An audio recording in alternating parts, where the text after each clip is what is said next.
ceux qui pour l'évangile du Seigneur ont te mis mort, sont tellement bénis. Car le Seigneur Jésus-Christ a dit ainsi. Si cause de mon nom, vous t'es persécutent, et que l'on dit de vous toutes sortes de méchantes calomnies. Vous t'es bénisse, et réjouissez-vous et soyez dans l'allégresse, car votre récompense sera grande dans les cieux.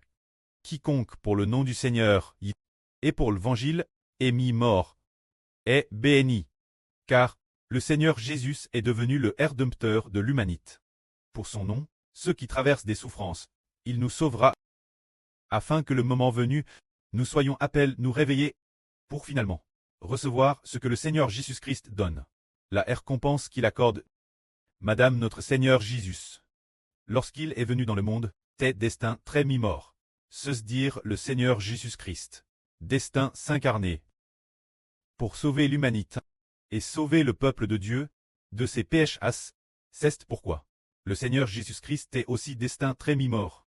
Mais, au début, lorsqu'il a dit de lui-même qu'il serait livré pour très mi-mort, et qu'il ressusciterait le troisième jour. Pierre prit alors le Seigneur part et dit, Seigneur, que Dieu te préserve. Cela ne t'arrivera pas.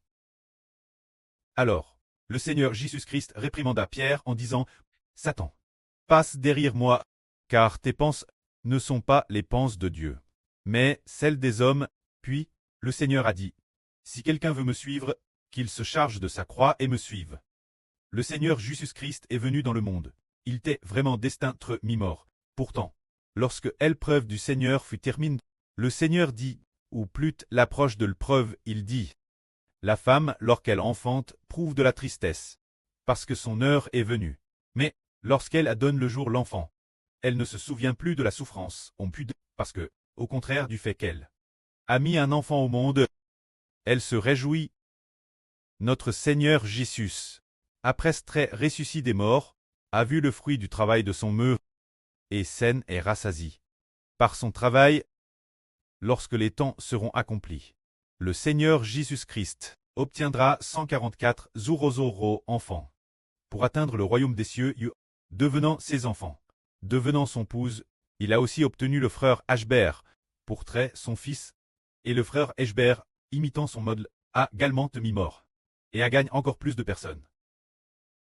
Les rachetant pour le royaume des cieux. Si, aujourd'hui, des frères et sœurs demandaient Hébert. Frère Ashbert, tu as dit plusieurs reprises, frère Hébert, que tu vas être mis mort. As-tu peur? Es-tu dispo? Que pensent les frères et sœurs? Le frère Hébert est-il dispose? Oui, tout fait dispo. Craignant seulement de ne pas avoir la GRC d'être mis mort, on craint seulement que cette bénédiction ne retombe pas sur soi, c'est ainsi, parce que nous savons tous que Dieu est bon, qu'il est fidèle, que le Seigneur est bon aussi, et fidèle. Si nous sommes tus pour le nom du Seigneur, le Seigneur nous ressuscitera sûrement. C'est ce que nous comprenons dans chacune de nos pensées, il nous ressuscitera sûrement. Et de plus, c'est aussi entends-tu que l'humanité peut être rachetée. C'est le cas pour le frère Ashbert. Aujourd'hui, nous disons que le précleste a fait voir au frère Ashbert que notre Surha doit sacrifier sa vie.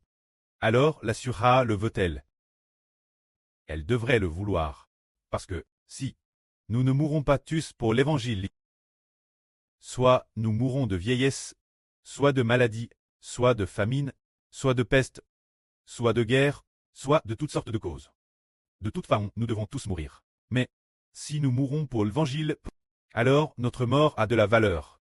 Si nous ne mourrons pas pour l'évangile, alors notre mort n'aura aucune valeur. Par exemple, si quelqu'un vit juste 100 ans, mais qu'il ne connaît pas le Seigneur, alors dans ce cas, mourir après avoir vécu 100 ans n'a pas non plus de valeur. Ou bien si quelqu'un fait le mal, et qu'après avoir fait le mal, un jour Dieu le punit, en le faisant craser par une voiture. Alors, si cette personne meurt crase par une voiture, sa mort a-t-elle de la valeur?